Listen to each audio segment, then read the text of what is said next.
اللہ وبرکاتہ۔ الحمد للہ رب العالمین، والصلاة والسلام علی سید الانبیاء والمرسلین نبینا محمد وعلی آلہ وصحبہ اجمعین، اما بعد۔ سب سے پہلے تمام قسم کی حمد و ثنا اس اللہ رب العالمین ہی کے لیے لائق و زیبا و سزاوار ہے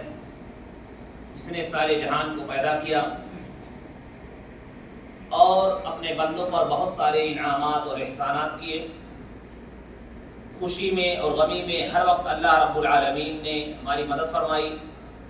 اللہ رب العالمین کا جس قدر ہم شکر ادا کریں کم ہے۔ ہر حال میں ہم اسی سے مدد طلب کرتے ہیں اور اسی سے ہدایت کے بھی طلبگار ہیں۔ اور اس کے بعد درود و سلام ہو تمام انبیاء کرام پر، خصوصاً پیارے نبی جناب محمد رسول اللہ صلی اللہ علیہ وسلم پر، جس ہستی کے ذریعہ اللہ تعالیٰ نے ہم تمام لوگوں کو فلاح و بہبودی اور کامیابی کا راستہ دکھایا۔ ہر ایک انسان کو اسی طریقے کو اپنا کر کامیابی اور کامرانی مل سکتی ہے۔ اس ذات گرامی پر انگنت درود اور سلام نازل ہو۔ اللہم صلی علی محمد وآلہ وبارک وسلم۔ حمد و صلات کے بعد شیخ صاحب نے سب سے پہلے ہم تمام لوگوں کو اللہ رب العالمین سے حقیقی معنوں میں تقوی اور پرہیزگاری اختیار کرنے کے تعلق سے نصیحت کی، اور ایسے موقع پر اللہ رب العالمین سے دعا کرنے کے لیے کہ جب ہم پریشانی میں ہوں، غمی میں ہوں، مصیبت میں ہوں، خوشی میں ہوں، تب بھی ہر حال میں اللہ رب العالمین سے دعا کرتے رہیں، اور خصوصی طور پر جب کسی آزمائش میں ہوں، کوئی مصیبت اور پریشانی ہو، تو اللہ رب العالمین ہی سے مدد طلب کریں، کیونکہ اللہ رب العالمین ہی مصیبتوں کو دور کرنے والا ہے، اور جو لوگ اللہ پر بھروسہ کرتے ہیں اللہ ان کے لیے کافی ہوتا ہے۔ اللہ رب العالمین فرماتا ہے ما اصاب من مصیبت الا باذن اللہ ومن یؤمن باللہ یہد قلبہ واللہ بکل شیء علیم، کہ جو بھی کوئی مصیبت تمہیں پہنچتی ہے، کسی کو بھی پہنچتی ہے، تو وہ اللہ رب العالمین ہی کے حکم سے ہوتی ہے، اور جو لوگ اللہ رب العالمین پر ایمان رکھتے ہیں اللہ ہی ان کے دلوں کی رہنمائی فرماتا ہے، اور اللہ ہر چیز پر قادر ہے۔ تو معلوم یہ ہوا کہ جو اللہ رب العالمین سے سچے معنوں میں دعا کرتے ہیں، اللہ پر بھروسہ کرتے ہیں، اللہ رب العالمین ہی ان کے لیے مددگار ہے، کافی ہے، اور ان کی جنت کے اندر قسم قسم کی نعمتوں سے ان کی اللہ رب العالمین مہمان نوازی کرے گا۔ آج شیخ صاحب نے خصوصی طور پر جو خطبہ دیا اس کا موضوع یہ ہے کہ جو مصیبتیں آتی ہیں اس پر صبر کرنا چاہیے۔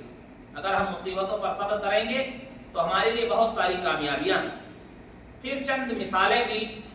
اور ان مثالوں کے ذریعے سے ہمیں یہ بات سمجھائی کہ اللہ رب العالمین کو کبھی نہیں بھولنا چاہیے، کیونکہ مصیبتیں اور پریشانیاں جو آتی ہیں اس میں ایک سبب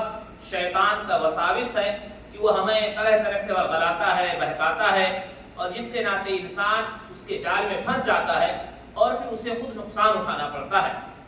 سب سے پہلی مثال دی کہ حضرت آدم علیہ السلام اپنی بیوی کے ساتھ جنت میں کس قدر عیش و آرام کے ساتھ تھے، نہ وہاں پر بھوکے ہو رہے تھے، نہ وہاں کپڑا ان کا غائب ہو رہا تھا، یعنی قسم قسم کی چیزیں، اللہ کی نعمتیں انہیں ملی ہوئی تھی۔ لیکن شیطان نے انہیں وسوسہ ڈالا اور کہا کہ اگر تم جنت کا یہ درخت کھا لو گے تو تم یہاں سے کبھی نہیں نکلو گے، اور اسی خوف سے کہ ہم کھا لیں گے تو اس میں ہمیشہ رہیں گے، یعنی شیطانی وساوس میں آ کر کے اس درخت کو کھا لیا جس درخت سے روکا گیا تھا، اللہ تعالیٰ نے جس سے روکا تھا۔ تو یہ اللہ رب العالمین نے پھر ان کو زمین پر اتارا، اور پھر اس طرح سے بہت ساری آزمائشیں جو انسانوں پر آ رہی ہیں اس کی ایک وجہ یہ ہے۔ اور حدیث میں آتا بھی ہے کہ سب سے زیادہ جو آزمائش میں ڈالے جاتے ہیں وہ انبیاء کرام ہیں، پھر ان کے جیسے لوگ ہیں۔ تو آزمائش میں ڈالا جانا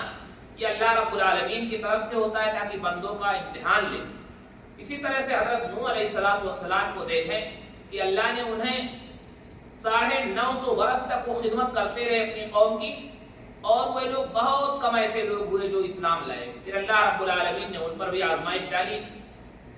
اور آپ دیکھیں کہ کس طرح سے طوفان نوح میں تمام کے تمام لوگ ہلاک ہو گئے، مگر بہت کم لوگ بچے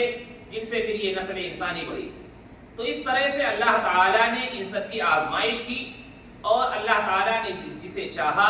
انہیں نجات دیا، جیسا کہ اللہ تعالیٰ فرماتا ہے فَاسْتَجَبْنَا لَهُ فنجیناہ وأہلہ من الکرب العظیم، کہ پھر ہم نے ان کی دعا کو قبول فرمائی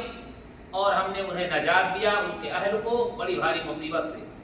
اس طرح سے ابراہیم علیہ السلام کے اوپر بھی اللہ تعالیٰ نے آزمائش ڈالی کہ ایک تو ابراہیم علیہ السلام کو بڑھاپے میں اولاد سے نوازا، پھر ان کو حکم ہوا کہ وہ اپنے بیٹے کو ذبح کریں اللہ کے حکم سے، پھر وہ اللہ کے حکم پر ذبح کرنے چلے، لیکن اللہ رب العالمین نے انہیں اس امتحان میں کامیاب پایا اور ان کے لڑکے کی حفاظت فرمائی، اور ان کی جگہ پر اللہ تعالیٰ نے ایک دمبے کو دیا، اور پھر وہ ہمیشہ بقرہ عید کے موقع پر، جو عید الاضحیٰ کے موقع پر سنت کے طور پر ہم ذبح کرتے ہیں، وہ انہی کی یادگار ہے۔ تو اس طرح سے اللہ تعالیٰ انبیاء کرام کو آزماتا ہے۔ اس کے بعد شیخ صاحب نے مثال دی کہ آپ یعقوب علیہ السلام کو دیکھیں، ان کے اوپر بھی بہت بڑی آزمائش آئی،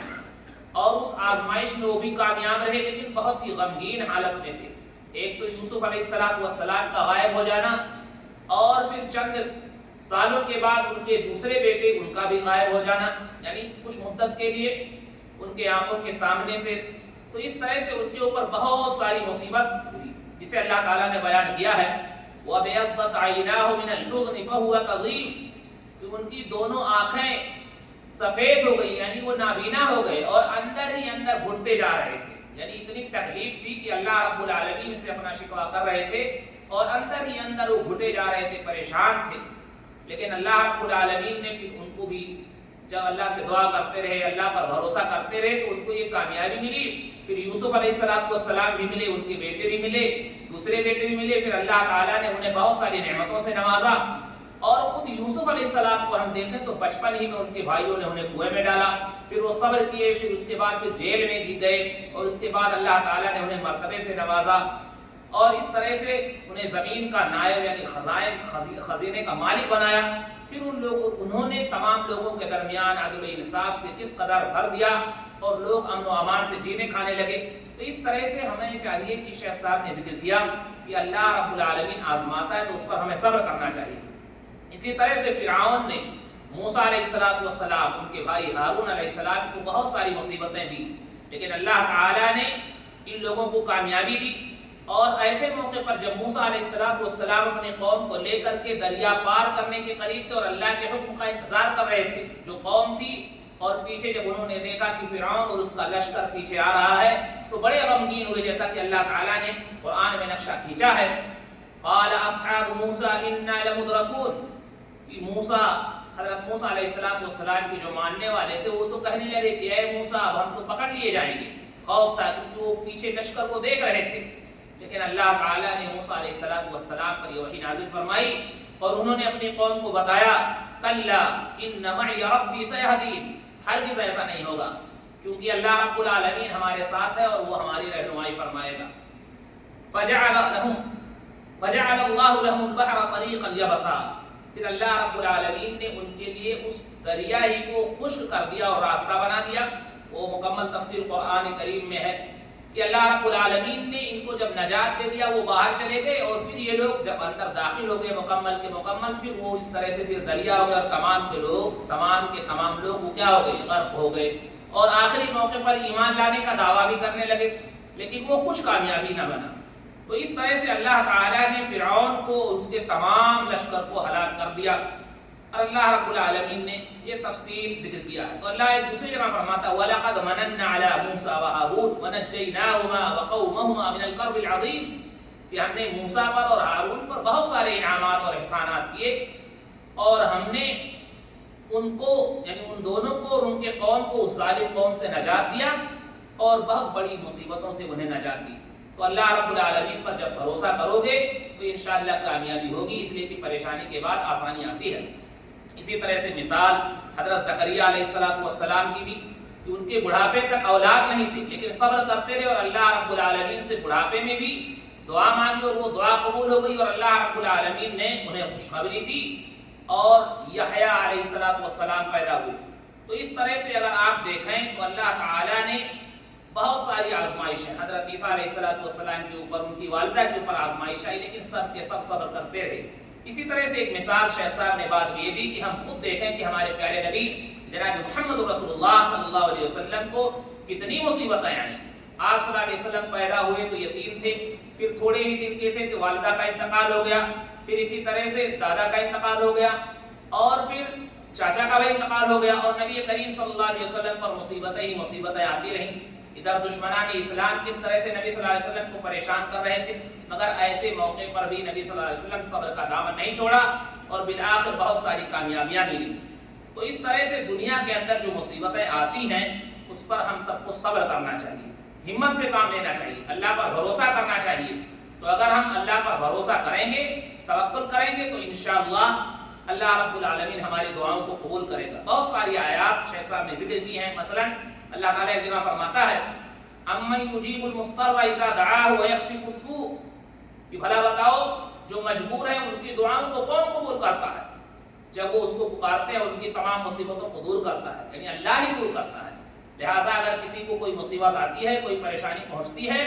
تو اللہ پر بھروسہ کریں، اللہ سے مانگیں۔ وَمَن يَتَوَكَّلْ عَلَى اللَّهِ فَهُوَ حَسْبُهُ، جو اللہ پر بھروسہ کرتا ہے اللہ اس کے لیے کافی ہوتا ہے۔ تو اللہ پر بھروسہ کریں اور نماز کے ذریعے سے، دعا کے ذریعے سے مدد طلب کریں۔ اللہ فرماتا ہے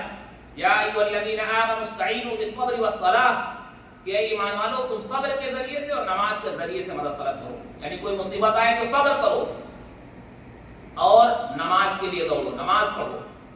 تو اس طرح سے اللہ تعالیٰ ہماری مصیبتوں کو دور کر دے گا۔ خود اللہ تعالیٰ نے قرآن کریم میں اور کئی جگہوں پر ذکر کیا، مثلا وَلَقَدْ نَعْلَمُ أَنَّكَ يَضِيقُ صَدْرُكَ بِمَا يَقُولُونَ فَسَبِّحْ بِحَمْدِ رَبِّكَ وَكُن مِّنَ السَّاجِدِينَ۔ اے نبی ہم جانتے ہیں کہ تمہارا سینہ ان کے کہنے کے ناطے جو یہ الگ طرح الٹی سیدھی باتیں کہتے ہیں آپ کی تنگی پہنچتی ہے، آپ کا سینہ تنگ ہوتا ہے، آپ کو تکلیف ہوتی ہے۔ اللہ فرماتا ہے کہ تم اپنے رب کے تعریف حمد کے ساتھ تسبیح بیان کیا کرو اور سجدہ کرنے والوں میں سے ہو جاؤ، یعنی نماز پڑھنے والوں میں سے ہو جاؤ، نماز پڑھو۔ اور نبی کریم صلی اللہ علیہ وسلم پر اگر کوئی مصیبت، کوئی پریشانی آتی تو آپ صلی اللہ علیہ وسلم دعا کرتے اور نماز کے لیے فوراً رخ کرتے تھے۔ تو اگر ایسی کوئی مصیبت ہمارے اوپر بھی اللہ نہ کرے اگر آئے تو فوراً ہم صبر سے کام لیں، نماز پڑھیں، اللہ سے دعا کریں۔ اور مومنوں کی یہ شان بتائی گئی ہے، جیسا کہ اس آیت میں اللہ تعالیٰ فرماتا ہے وَبَشِّرِ الصَّابِرِينَ الَّذِينَ إِذَا أَصَابَتْهُم مُّصِيبَةٌ قَالُوا إِنَّا لِلَّهِ وَإِنَّا إِلَيْهِ راجعون، کہ ان صبر کرنے والوں کو خوشخبری دے دو جب ان کے اوپر کوئی مصیبت آتی ہے تو وہ کہتے ہیں کہ بے شک ہم سب اللہ ہی کے لیے ہیں اور اللہ ہی کی طرف ہم سب کو لوٹ کر کے جانا ہے۔ اور وَحَسْبُنَا اللَّهُ وَنِعْمَ الْوَكِيلُ، یہ بھی دعا پڑھتے رہنا چاہیے کہ اللہ ہی ہمارے لیے کافی ہے اور وہ بہترین کارساز ہے۔ تو اس طرح سے یہ دعائیں اور دوسری دعائیں استغفار وغیرہ کی استغفر اللہ کثرت سے پڑھتے رہنا چاہیے، اللہ سے دعا کرتے رہنا چاہیے، تو انشاءاللہ ہمارے لیے بہت ساری مصیبتیں آسان ہو جائیں گی۔ اور اللہ سے جو لوگ لو لگاتے ہیں، دعا کرتے ہیں، یقیناً انہیں کے لیے کامیابی ہے۔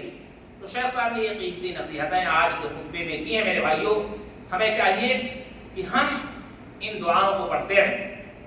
علامہ ابن القیم رحمۃ اللہ علیہ فرماتے ہیں کہ اگر کوئی شخص یہ دعا کرتا ہے جیسا کہ انی مسنی الضر وانت ارحم الراحمین، کہ بے شک مجھے تکلیف پہنچی، یعنی یونس علیہ السلام جو مچھلی کے پیٹ میں چلے گئے تھے، اللہ کی معمولی نافرمانی کی وجہ سے پھر ان کی آزمائش ہوئی، انہوں نے دعا پڑھی۔ اور اسی طرح سے لا الہ الا انت سبحانک انی کنت من الظالمین، تو انشاءاللہ جو مصیبتیں ہیں، پریشانیاں ہیں، وہ دور ہو جائیں گی، کیونکہ بندہ جب اللہ تعالیٰ سے توبہ کرتا ہے، رجوع کرتا ہے، تو اللہ اس کی پکار کو سنتا ہے۔ اللہ فرماتا ہے وَإِن يَمْسَسَكَ اللَّهُ بِضُرٍّ فَلَا كَاشِفَ لَهُ إِلَّا هُوَ، کہ اگر تمہیں کوئی مصیبت پہنچتی ہے تو اللہ ہی اس مصیبت کو دور کرنے والا ہے، کوئی اللہ کے علاوہ مصیبت نہیں دور کر سکتا ہے میرے بھائیوں۔ لیکن آج بہت سارے ایسے لوگ ہیں جو شیطانی وسوسے اور بہکاوے بیاں کر کے اللہ سے دور ہو رہے ہیں، جس کے نتیجے میں اور پریشان ہو رہے ہیں۔ تو ہم سب کو کبھی بھی کسی بھی موقع پر کتنی بھی پریشانی ہو اللہ کا دامن نہیں چھوڑنا چاہیے۔ اللہ اور رسول صلی اللہ علیہ وسلم نے جس طرح سے ہمیں حکم دیا ہے اسی طریقے پر چلنا چاہیے، اللہ ہی سے دعا کرنا چاہیے، اور یہ پریشانیاں مصیبتیں جو چند دن آئی ہوئی یہ تمام کی تمام دور ہو جائیں گی اور ختم ہو جائیں گی۔ تو یہ قیمتی نصیحتیں آج کے خطبے میں شیخ صاحب نے کی ہیں۔ لہٰذا ہمیں چاہیے کہ جس طرح سے انبیاء کرام نے صبر کا دامن نہیں چھوڑا اور ہمیشہ اللہ سے لو لگاتے رہے، دعا کرتے رہے، مصیبتوں پر صبر کرتے رہے، اگر ایسی بات آ جائے تو ہم بھی صبر کریں، دعا کریں، یقیناً کامیابی ضرور ملے گی۔ اللہ تعالیٰ سے دعا کرتے ہیں الہ العالمین ہمیں صحیح سمجھ عطا فرمائے، مصیبتوں پر ہمیں صبر کرنے کی توفیق عطا فرمائے، جب تک زندہ رکھے حالت اسلام پر زندہ رکھے، ہمارا خاتمہ ہو تو حالت اسلام پر ہو۔ آمین یا رب العالمین، وآخر دعوانا الحمد للہ رب العالمین۔